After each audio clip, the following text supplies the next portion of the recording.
জিয়া, তোমরা মা ও মেয়ে অনেক ভালো। তাই তো সেই পচা কাঁঠাল থেকে এত বড় একটি কাঁঠালের গাছ হয়েছে। জিয়া, আমি বাজারে যাব মা। ঘরে যে রান্না করার মতো কিছুই নেই। আমি এখন একটু বাজার থেকে ঘুরে আসি। তুই বাড়িতেই থাক মা, আমি তোর জন্য চকলেট নিয়ে আসবো। মা, তুমি বাজারে যাচ্ছ? আমাকেও সঙ্গে করে নিয়ে চলো না মা। না রে জিয়া, তোকে নিয়ে যেতে পারবো না। বাজারে গেলেই তুই এটা ওটা খাওয়ার জন্য বায়না ধরবি। আমার কাছে কি অত টাকা আছে যে তোকে কিনে দিব এসব? মা, আমি তোমার কাছে কোনো কিছুই চাইবো না। তুমি শুধু আমাকে সঙ্গে করে নিয়ে চলো। আমার যে বাড়িতে একা একা থাকতে একদম ভালো লাগে না। তুমি আমাকে নিয়ে চলো তোমার সঙ্গে। এরপর জিয়া তার মায়ের সঙ্গে বাজারে চলে যায়।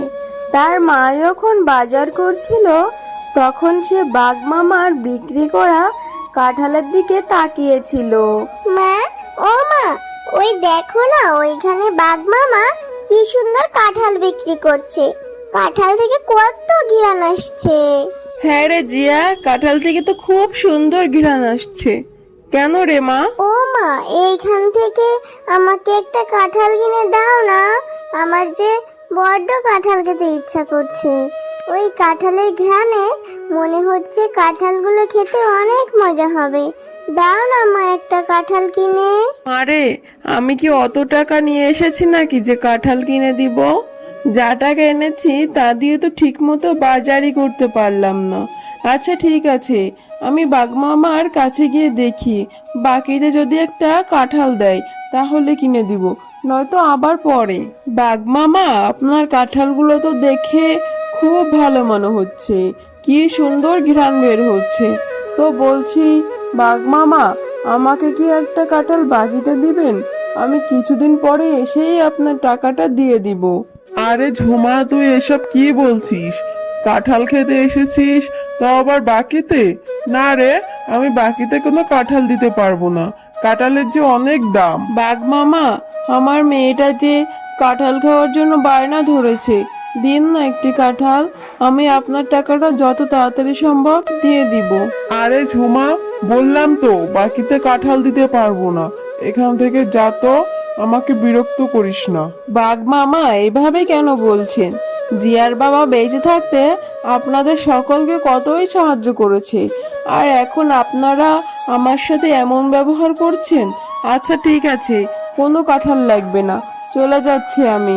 এরপর ঝুমা শিয়ালিনী মনটা খারাপ করে তার মেয়েকে নিয়ে সেখান থেকে চলে যায়। মা, তোমার রান্না করতে তো এখনো অনেক সময় বাকি। আমি ততক্ষণে আমার বন্ধু টিনার সাথে একটু খেলা করে আসি। জিয়া, একটু আগেই তো বললি তোর নাকি খুব ক্ষুধা পেয়েছে। তাহলে তুই ক্ষুধা পেটে নিয়ে কিভাবে খেলবি রে মা? আমি একটু খেলা করে তাড়াতাড়ি চলে আসব। আর তোমার মনটা এখনো খারাপ। তুমি আমাকে কাঁঠাল কিনে দিতে পারোনি বলে মন খারাপ করে আছো মা। তুমি মন খারাপ করো না। আমি আর কখনো কাঁঠাল খেতে চাইবো না। খুব বুদ্ধি হয়েছে না? মায়ের মন খারাপও বুঝতে শিখে গেছিস। আচ্ছা ঠিক আছে রে মা, তুই চিন্তা করিস না। আমার টাকা হলে আমি তোকে কাঁঠাল কিনে দিব। যা মা, এখন খেলতে যা। টিনা, এই টিনা, আজকে তুই মাঠে খেলা করতে যাসনি কেন রে? চল চল, আমরা মাঠে গিয়ে খেলা করব।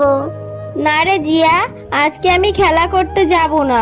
আমার মা আমাদের বাগান থেকে কাঁঠাল পারবে, আমি সেখানেই যাব। টিনা, তোদের কাঁঠাল বাগানে অনেক কাঁঠাল হয়েছে। তাহলে তো তোরা প্রতিদিনই কাঁঠাল খেতে পারিস। চল টিনা, আমিও তোর সঙ্গে যাব। আমি তোর মাকে কাঁঠাল পাড়তে সাহায্য করব। এরপর তোর মা যদি আমাকে একটি কাঁঠাল দেয়, আমিও কাঁঠাল খেতে পারবো।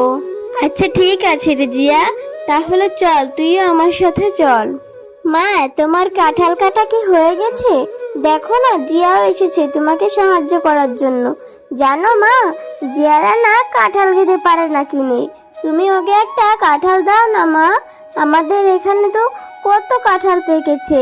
না রে টিনা, আজকে আর কাঁঠাল কাটবো না। সব কাঁঠাল কাটা হয়ে গেছে।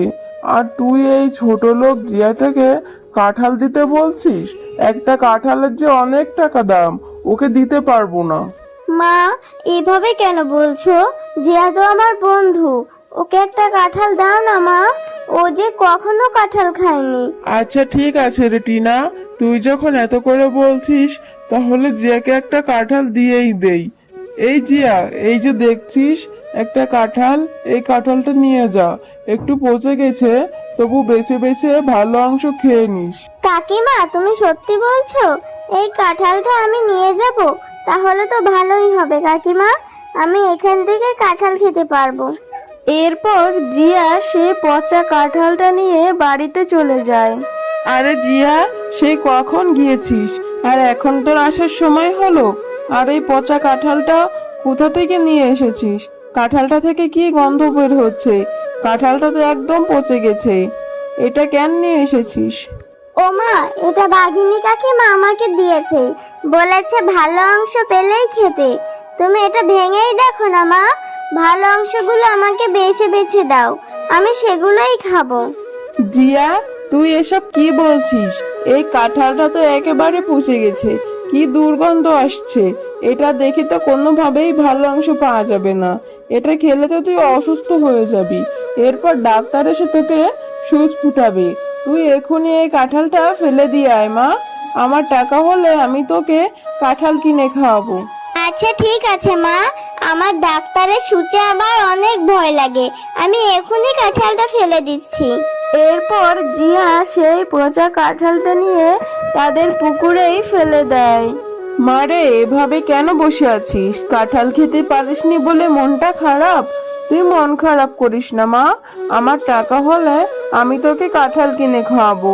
এখন ঘুমিয়ে পড়।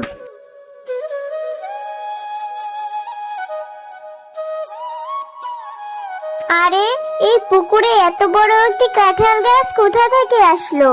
মা, ও মা, দেখে যাও, কালকে যেখানে আমি কাঁঠালটি ফেলেছিলাম সেইখানে তো একটা বড় কাঁঠালের গাছ হয়েছে। জিয়া, তোমরা মা ও মেয়ে অনেক ভালো, তাই তো সেই পচা কাঁঠাল থেকে এত বড় একটি কাঁঠালের গাছ হয়েছে। এই গাছ থেকে কখনোই কাঁঠাল শেষ হবে না, তোমরা যত ইচ্ছা তত কাঁঠাল খেতে পারবে, আবার কাঁঠালগুলো বাজারে বিক্রিও করতে পারবে। আরে, এটা তো জাদুর কাঁঠাল গাছ। এই কাঁঠাল গাছ দেখছি আবার কথাও বলছে। তাহলে এতদিনে আমার মেয়েটার ইচ্ছা পূরণ হলো। হ্যাঁ মা, এই কাঁঠাল গাছটা তো দেখছি অনেক ভালো, আর এখন থেকে তোমাকেও কোনো কষ্ট করতে দেব না।